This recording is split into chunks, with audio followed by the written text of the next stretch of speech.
시청자 여러분 안녕하십니까? BOA 뉴스투데이 시작합니다. 북한이 서해상으로 전략 순항미사일 발사 훈련을 했습니다. 미한 연합훈련을 앞두고 핵무력을 부각해 트럼프 행정부의 대북정책 기조 변화를 압박하는 메시지를 담고 있다는 분석이 나옵니다. 첫 소식 함지아 기자가 보도합니다. 북한 대외관영 조선중앙통신과 노동당 기관지 노동신문은 지난 26일 조선인민군 서부지구 미사일 연합부대가 김정은 국무위원장 참관 아래 서해 해상에서 전략 순항미사일 발사 훈련을 진행했다고 28일 보도했습니다. 북한 매체들은 전략 순항 미사일들이 각각 7,961초와 7,973초 동안 1,587km 타원형 궤도를 따라 비행한 후 표적을 명중 타격했다고 밝혔습니다. 북한 매체들에 따르면 김 위원장은 핵 억제력 구성 부분들의 신뢰성과 운용성을 지속적으로 시험하고 그 위력을 과시하는 것 자체가 전쟁 억제력의 책임적인 행사라고 자평했습니다. 또 강력한 공격력으로 담보되는 것이 가장 완성된 억제력이라며 핵 무력에 보다 철저한 임전태세를 갖춰야 한다고 강조했습니다. 북한의 미사일 도발은 올해 들어 네 번째이자 지난달 25일 서해상으로 해상 또는 수중 대지상 전략 순항 유도무기 시험 발사를 한 지 한 달여 만입니다. 지난달 6일엔 극초음속 중거리 탄도미사일 IRBM을, 14일엔 단거리 탄도미사일 SRBM을 발사했었습니다. 북한 매체들이 공개한 사진을 보면 미사일은 수면 가까이 낮게 비행하며 낮은 언덕 위 저층 건물을 타격해 폭파했습니다. 외형상 핵탄두 장착이 가능하며 지상대 지상, 지상대 함정용으로 개발된 전략 순항미사일 화살 1형이라는 분석입니다. 검은색 바탕에 탄두부와 하단부에 흰색 띠가 둘러진 외형과 발사 모습은 지난 2023년 3월 북한이 화살 1형이라고 밝히며 발사 훈련을 진행했을 때 공개한 미사일과 동일합니다. 한국합동참모본부는 북한의 순항미사일 발사 징후를 사전 인지해 대비하고 있었으며 세부 재원은 미한 정보당국이 정밀 분석 중이라고 밝혔습니다. 민간 연구기관인 아산정책연구원의 양욱 연구위원은 북한이 지상 건물 표적이 폭파되는 사진을 공개한 건 이례적이라고 밝혔습니다.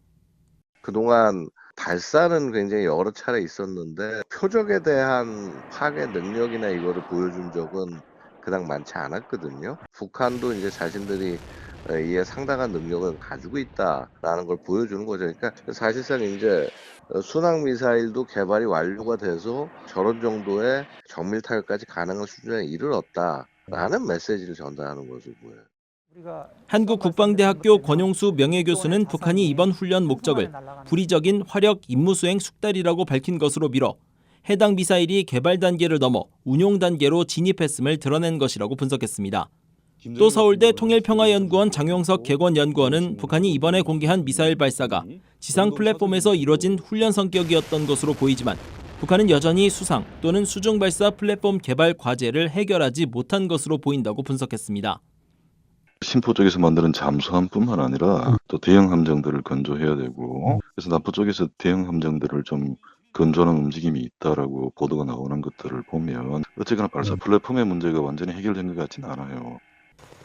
한국 군 당국은 북한의 이번 발사 훈련이 다음 달 미한 연합연습 프리덤 실드를 앞두고 무력 시위의 성격이 강한 것으로 평가하고 있습니다. 순항미사일은 저고도로 장시간 비행하고 변칙 기동이 가능해 이번 발사도 미한 연합훈련에 맞춰 한반도에 전개될 가능성이 있는 미국의 핵 항공모함 등을 위협하려는 의도로 분석됐습니다. 사거리상으로 보면 이제 일본 주요 미군 기지들이겠죠. 거기를 충분히 도달할 수 있는 거잖아요. 그리고 만약에 지난번 1월 달에 전력화된 전술핵 공격 잠수함에 탑재돼 가지고 활동을 한다라고 한다면 어쩌면 미국령인 이제 괌까지도 타격할 수 있는, 그래서 사실은 심각하게 보여야 되는 거거든요. 한국 정부 산하 국책연구기관인 통일연구원 홍민 선임연구위원은 최근 북한 비핵화 원칙과 미한일 안보 공조 재확인, 대북제재 국제감시기구인 다국적 제재 모니터링 팀의 워싱턴 첫 회의 개최 등 트럼프 행정부의 최근 대북 기조에 대응한 메시지로 분석했습니다. 최근에 트럼프 행정부 대북 태도가 전반적으로 어떤 면에서는 상당히 강하게 북한을 압박하는 이제 모드처럼 지금 모양이 갖춰져 가고 있거든요. 그래서 북한 입장에서는 여기에 대해서 일종의 정면 대응할 의지가 있다라는 것을 보여주기 위한 메시지가 아닌가라는 생각이 들고요. 홍 선임 연구위원은 다만 북한이 미 본토와 괌을 직접 타격할 수 있는 무기보단 한반도와 그 주변 해역을 공략하고 있다면서 트럼프 행정부를 직접 자극하는 것은 피하되 전략적 가치가 높은 무기 과시에 초점을 맞추고 있는 모습이라고 분석했습니다. BOE 뉴스 함지아입니다. 미국 정부는 국제기구 참여에 대한 재검토가 진행되는 가운데서도 여전히 유엔에서 회원국으로서의 의무를 다하는 데 전념하고 있다고 밝혔습니다. 유엔 군축회의가 열리는 스위스 제네바 주재 미국 대표부는 28일 최근 3일간 열린 유엔 군축회의 고위급 회기에서 미국 대표가 기조연설을 하지 않은 것과 관련한 BOA의 논평 요청에 트럼프 대통령이 미국 국무장관에게 미국이 참여하고 있는 자금을 지원하는 국제기구, 협약 및 조약에 대한 검토를 지시하는 행정명령을 발령했다고 설명하며 이같이 밝혔습니다. 다만 해당 검토가 진행되는 동안에도 미국 대표단은 유엔 군축회의 고위급 회기에 전적으로 참여했다고 강조하고 향후 군축회의에서 미국이 대표연설을 할 가능성을 시사했습니다. 앞서 미국은 지난 2월 24일부터 26일까지 진행된 군축회의 고위급 회기에서 기조연설을 하지 않았지만 회의 마지막 날인 26일 한국이 대표로 발표한 미한일 공동 발언을 통해 북한의 불법적인 탄도미사일 역량 지속과 안보리 결의를 위반하는 불안정 활동 확대를 규탄하는 데 동참했습니다. 미국 재무부가 북한과 이란 등에 대한 국제 자금 세탁 방지 기구의 불법 금융거래 고위험국 지정 유지 내용을 각 금융기관들에게 통보했습니다. 북한과의 금융거래는 제재 대상이라는 것을 알리면서 주의를 거듭 경고한 것입니다. 안소영 기자가 보도합니다. 미국 재무부 금융범죄 단속반이 26일 공개한 보도자료입니다. 이란과 북한, 미얀마를 대상으로 하는 국제자금 세탁 방지기구 FATF의 고위험 관할권 목록이 유지되고 있으며 특히 FATF는 각 관할권에 이란과 북한에 대한 대응 조치를 적용할 것을 지속적으로 촉구하고 있다고 밝혔습니다. 이어 북한과 이란, 미얀마에 대해선 현행 미국 제재와 금융범죄단속반의 규정이 이들 나라 계좌의 개설과 유지 등을 금지하고 있다고 재확인하면서 이 같은 내용들을 미국 내 각 금융기관에 통보했다고 밝혔습니다. 앞서 FATF는 지난 21일 총회 후 성명을 통해 북한을 자금 세탁과 테러 자금 방지 노력 관련 위험 등급에서 최고 수준인 대응 조치를 요하는 고위험 국가로 재지정했습니다. FATF의 이번 조치는 14년 연속 이어진 겁니다. FATF는 북한이 자금 세탁 방지 및 테러 자금 조달 방지 제도의 중대한 결함을 지속적으로 해결하지 못하고 있다는 점과 대량 살상 무기 확산과 자금 조달과 관련한 북한의 불법 활동으로 인한 심각한 위협을 우려한다고 밝혔습니다. 이어 FATF는 북한으로부터 각국이 금융체계를 보호하기 위해 북한 은행과의 거래 관계를 종료하고 자국 내 북한은행의 자회사 혹은 지점을 폐쇄하며 북한인과의 사업 혹은 금융거래 제한 등 대응 조치를 취할 것을 지속적으로 강조해왔다고 설명했습니다. 그러면서 이 같은 요청에도 불구하고 북한은 국제 금융체계와의 연결성이 높아져 확산 금융 위험이 높아지고 있다면서 이에 따라 북한에 대한 경계를 강화하고 이 같은 대응 조치의 이행과 집행을 새로 해야 한다고 밝혔습니다. 한편 북한은 FATF의 자금 세탁 관련 고위험국 지정에 강하게 반발해왔습니다. 북한은 지난 2022년 6월 독일에서 열린 FATF 연례회의에서 고위험국으로 다시 지정되자 북한 자금 세탁 및 테러 자금 지원 방지를 위한 국가조정위원회 리정철 실장 명의의 담화를 내고 이것은 우리 국가의 이미지에 먹칠하고 정상적 발전 권리를 침탈하려는 미국의 대조선 적대시 정책에 노골적으로 편승한 부당한 처사라고 주장했습니다. BOA 뉴스 안소영입니다. 엘리자베스 살몬 유엔 북한인권특별보고관이 유엔 인권이사회에 제출한 보고서를 통해 북한의 인권 위기가 심화하고 있다고 밝혔습니다. 북한 정부는 주민들에 대한 통제와 억압을 강화하면서 공개 처형과 강제 노동 등 심각한 인권 침해를 지속하고 있다고 지적했습니다. 이조은 기자가 보도합니다. 엘리자베스 살몬 유엔 북한 인권특별보고관이 스위스 제네바에서 열리고 있는 유엔 인권이사에 제출한 보고서입니다. 지난 1년간 북한 인권 상황은 더욱 악화됐으며 장기간의 고립과 국제적 감시의 부재, 그리고 더욱 제한된 정보 교류로 인해 북한 주민들의 인권 상황, 특히 기본 서비스에 대한 접근이 심각히 우려되는 상황이라고 밝혔습니다. 보고서는 이어 코로나 팬데믹 이후 북한은 주민 통제를 더욱 강화해 최근 몇 년 동안 이동의 자유와 노동권, 표현의 자유를 더욱 제한하는 법률을 도입했으며 특히 많은 법률이 사형 조항을 포함하고 있고 공개 재판과 공개 처형도 다시 도입됐다고 비판했습니다.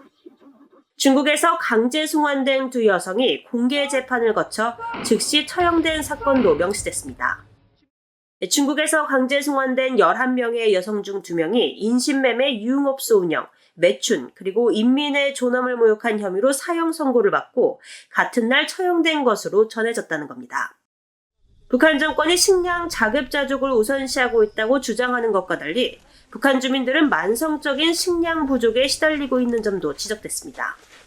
2020년부터 2022년까지 북한에서 영양실조 상태의 인구는 전체의 거의 절반인 45.5%, 1,180만 명이나 되는 것으로 추정됐습니다.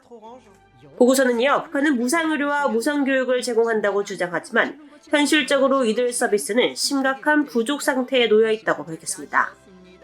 특히 의료시설에는 필수 의료용품과 장비, 또 적절한 훈련을 받은 의료진이 부족하며 수준이 높거나 전문적인 시설에 대한 접근은 환자의 정치적, 사회적 지혜에 따라 제한된다고 지적했습니다.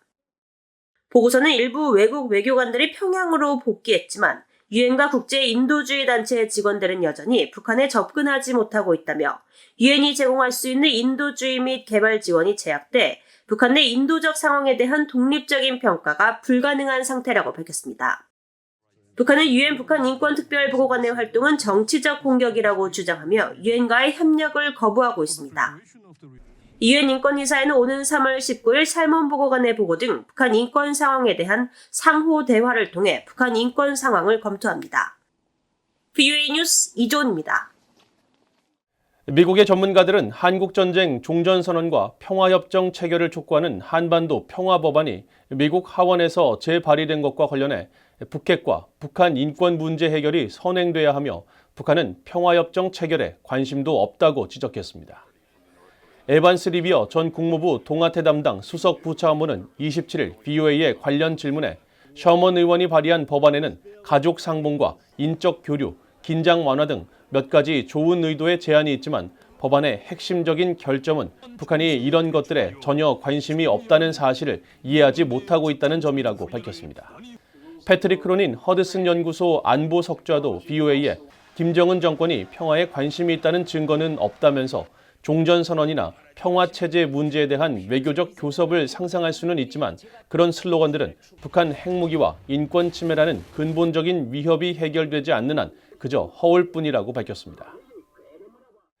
최근 러시아에 파병된 뒤 포로로 붙잡힌 북한군 병사가 한국 망명 의사를 밝힌 데 대해 모든 결정은 국제법과 개인의 권리를 준수하고 당사자 간의 대화를 통해 이루어질 것이라고 드미트로 포노마렌코 한국 주재 우크라이나 대사가 밝혔습니다.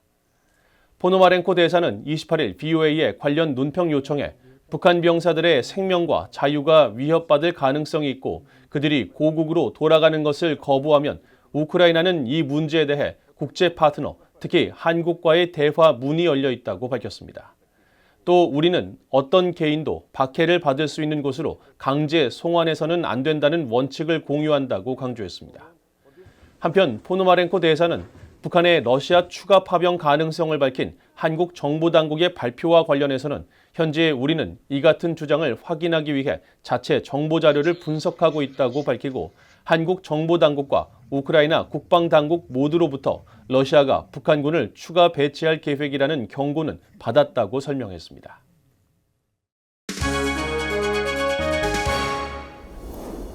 국제뉴스입니다. 도널드 트럼프 미국 대통령이 백악관에서 볼로디미르 젤렌스키 우크라이나 대통령을 만났으나 회담 모두 발언에서 설전을 벌인 뒤 남은 일정이 모두 취소됐습니다. 트럼프 대통령은 28일 백악관 오벌 오피스 집무실에서 진행된 모두 발언 중 종전 협상이 꽤 근접해 있다고 밝히고 젤렌스키 대통령을 향해 항상 타협이 필요하다고 말했습니다. 이에 젤렌스키 대통령은 우리 영토에서 살인자와의 타협은 있을 수 없다며 반발했고 이어 자신은 트럼프 대통령이 우리 편에 서 있다고 생각한다고 말했으며 트럼프 대통령은 자신은 중립이라면서 우크라이나와 러시아를 모두 지지한다고 강조했습니다. 또 젤렌스키 대통령은 반복적으로 우크라이나의 영토 보전과 안전 보장 문제를 제기했고 트럼프 대통령은 목소리를 높이면서 협상을 하지 않을 거라면 우리는 빠질 것이라고 말했습니다. 이 같은 설전이 벌어진 뒤 두 정상이 함께 진행하기로 했었던 일정이 모두 취소됐습니다.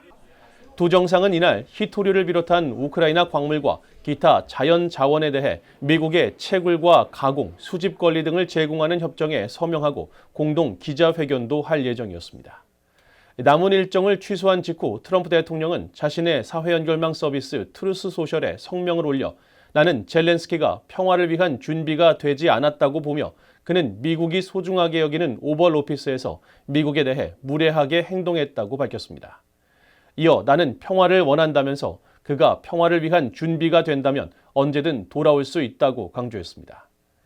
한편 젤렌스키 대통령은 백악관을 떠난 뒤 사회관계망 서비스 X에 우크라이나는 정의롭고 항구적인 평화가 필요하며 우리는 정확히 그것을 위해 노력하고 있다고 말하고 우크라이나 지원에 대해 미국 대통령과 의회, 미국 국민에게 감사하다고 밝혔습니다. 유럽 정상들이 3월 2일 런던에서 만나 우크라이나 종전 문제를 논의합니다. 영국 총리실은 28일 성명을 통해 키어 스타머 총리가 10여 개국 정상들을 초청해 이날 유럽 정상회의를 연다고 밝혔습니다. 이어 이번 회의는 우크라이나에 관한 유럽의 행동을 추진하는 계기가 될 것이라면서 우크라이나의 미래 주권과 안보를 보장하는 공정하고 지속적인 평화와 합의에 대한 집단적이고 확고한 지지를 보여줄 것이라고 강조했습니다. 또 이번 회의에는 영국과 프랑스, 독일, 덴마크, 이탈리아, 네덜란드, 노르웨이, 폴란드, 스페인, 튀르키예, 스웨덴, 체코, 루마니아 정상과 우르줄라 폰데어 라이엔 유럽연합 집행위원장과 마르크 리터 북대서양 조약기구 나토 사무총장 등이 참석하며 전쟁 당사국인 우크라이나의 볼로디미르 젤렌스키 대통령도 참석할 예정입니다. 이와 관련해 젤렌스키 대통령은 이번 회의에서 전후 우크라이나의 안전보장 대책 마련에 필요한 사항들을 설명할 예정이라고 이날 키이우 인디펜던트가 보도했습니다. 중국의 시진핑 국가주석이 러시아의 세르게이 쇼이구 국방장관과 만나 양국 간 긴밀한 유대 관계를 재확인했습니다. 시 주석은 28일 베이징 인민대회당에서 가진 쇼이구 장관과의 면담에서 중국과 러시아는 우호적 이웃 국가이며 모든 수준에서 긴밀한 소통을 유지할 것이라고 말했다고 신화통신 등 중국 관영 매체들이 보도했습니다. 보도에 따르면 시 주석은 특히 중국이 러시아와의 유대 강화를 위해 올해 1년의 중요한 의제들을 시행하게 될 것이라고 밝혔고 쇼이구 장관도 블라디미르 푸틴 러시아 대통령의 인사를 전하면서 푸틴 대통령은 시 주석과의 진심 어린 우정과 긴밀한 접촉을 매우 중요하게 여기고 있다고 말했습니다. 쇼이구 장관은 또 현재 전례 없는 수준에 도달한 양국 관계가 제3국을 겨냥한 것이 아니라면서 향후 협력 관계 강화 의지를 확인했다고 러시아 국영 타스 통신이 전했습니다.